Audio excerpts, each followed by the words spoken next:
Hello and welcome to the final installment of the bookshelf tour. This is part 4 and I'm talking about the rightmost part of my bookshelf in the living room. So let's start at the top and we need to get up on a stool.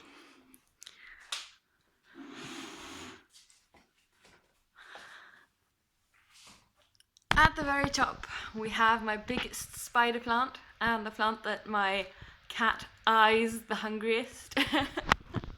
On the topmost shelf we have my favourite series by my favourite author, the Parasol Protectorate series and the Finishing School series by Gail Carriger. We also have an extra edition of Soulless, which is signed and also illustrated. I don't have the physical copies of the San Andreas Shifters series because those are independently published and harder to get. So those I have in Kindle form, and these that are sort of traditionally published I have in paper form. Then we have a little plant that I am just about keeping alive, and then we have another spider plant that is doing okay. Then over here we have my young adult and not only young adult, let's see, coming of age and contemporary young adult. So we have Perks of Being a Wallflower, I Captured the Castle, We Were Liars, Eleanor and Park, Fault in Our Stars, that kind of thing. And this is the Fault in Our Stars limited edition audiobook, which is read by John Green, and it's interesting. I think I recommend the normal audiobook with the female narrator. Yeah.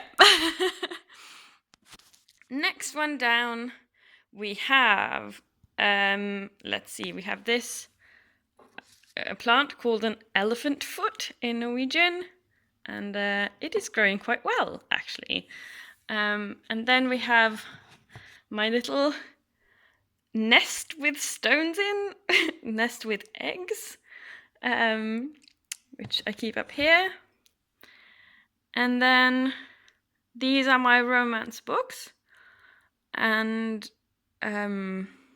mostly classics, and just romances from earlier. The romances I've read in recent years, and the sort of steamy romances, they're all on my Kindle.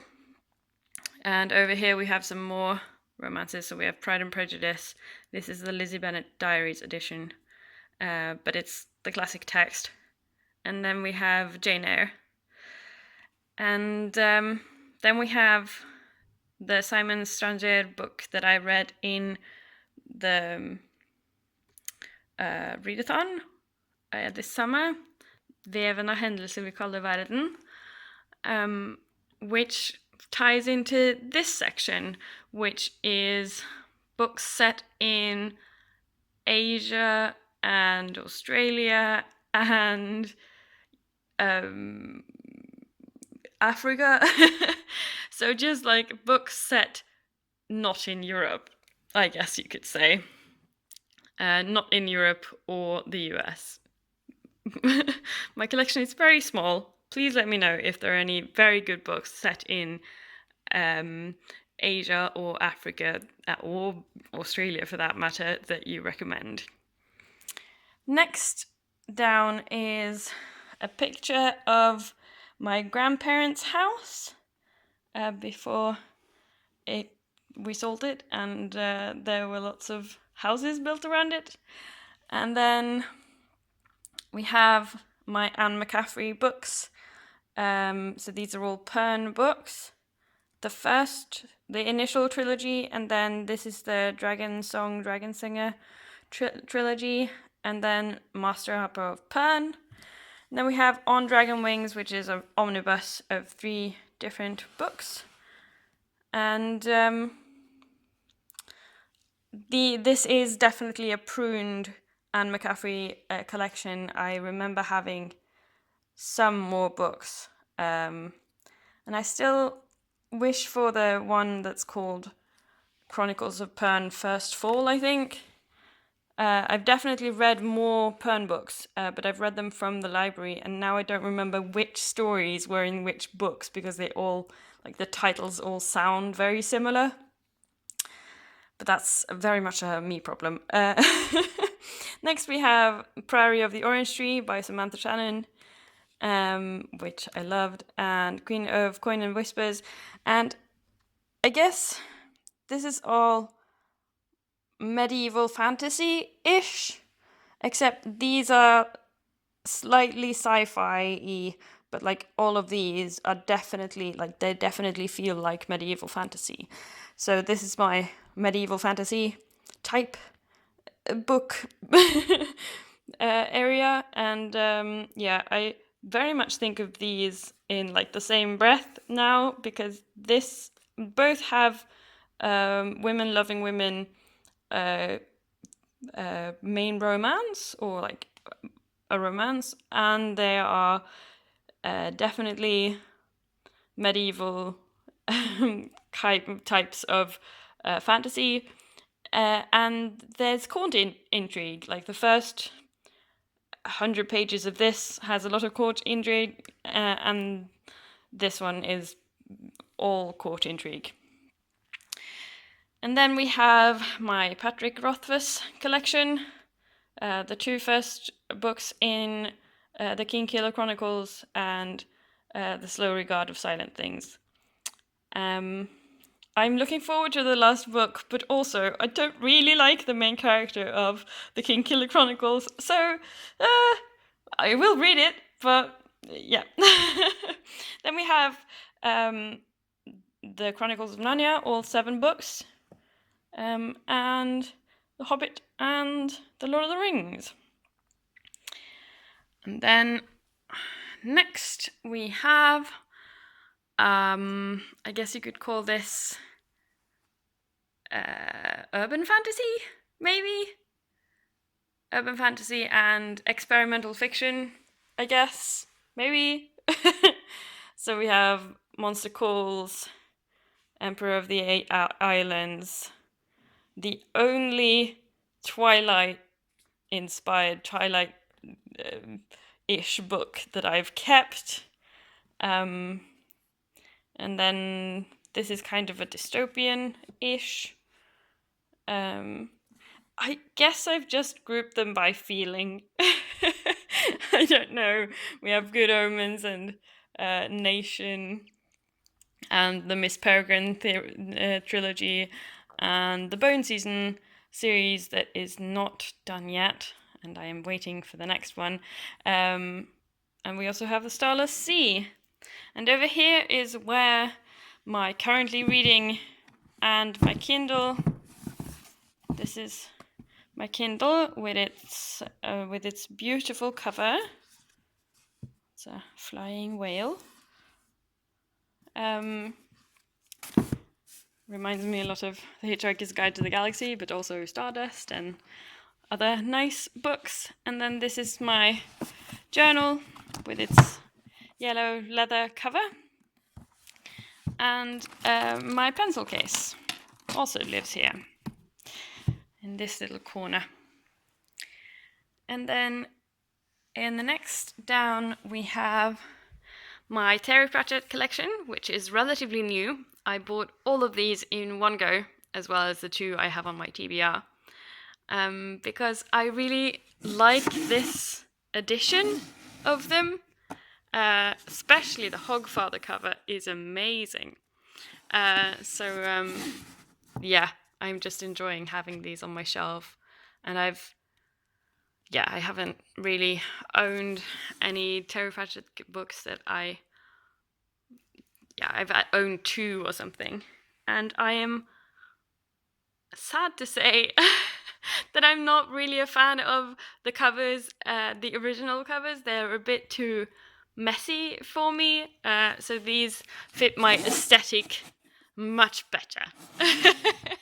Nothing against those covers, they're just not my personal taste. And then over here we have alternate universe and sci-fi and dystopia. So they all fall into sort of a sci-fi vibe. So we have Hunger Games, we have the Becky Chambers books, Long Way to a Small Angry Planet, Closed and Common Orbit, and Record of a Spaceborne Few. And then we have some more realistic dystopian or like sci-fi, and then some dystopian. Shades of Grey by Jasper Fforde is hilarious, and like if you've read some dystopian, you will love this book because it makes fun of the dystopia genre. So yeah, definitely. And then we have The Host and Ready Player One and The Air Affair and Lost in a Good Book. Those are the two first books in that series. Next one down we have my Harry Potter books, including like the Harry Potter school books. Yeah, and then we have the entire Song of Ice and Fire series, which I have read and I enjoyed, kind of. Like, it's a fascinating, interesting story, but it's also quite a lot, I guess. With a lot of violence and a lot of ruthless people. But I enjoyed the fact that all the characters are sort of grey. And over here we have all my comic books, kind of, and things, including Dawn of the Bunny Suicides, which, I mean, you shouldn't laugh, but it is quite funny. And then some cutesy graphic novels that I've bought recently, and then some less cutesy, more biographical graphic novels. My graphic novel collection is like the one part of my book collection that I am finally thinking that I can like expand now that I have a job and I have some money to spend on books. Graphic novels are pretty expensive, especially compared to how short of a time I usually spend reading graphic novels. So I'm thinking much more. I want to buy the graphic novels that I want to read instead of borrowing at the library and stuff, because these artists are amazing and they deserve to get paid and be able to still make more graphic novels. Yeah. Then at the bottom we have the books that I'm trying to get rid of. So these are books that I've decided not to keep, but since I live quite far from the nearest used bookstore or like place that will accept them for reselling, I'm trying to sort of suggest to people that they might like them and then take them. I'm thinking of donating, like asking the local library if they want the books that are in Norwegian in this pile, but as you can see, there are very few in Norwegian. So yeah, these are a couple of empty boxes that I routinely use as a tripod. And yeah, I have some comics from Free Comic Book Day, and in here are books that I've decided to get rid of that I need to not look at to not get bad conscience and stuff. So yeah, I guess that's it. Now you've seen my whole bookshelf, all my bookshelves, and you know all the stuff. I hope you enjoyed this, and I will see you tomorrow. Bye!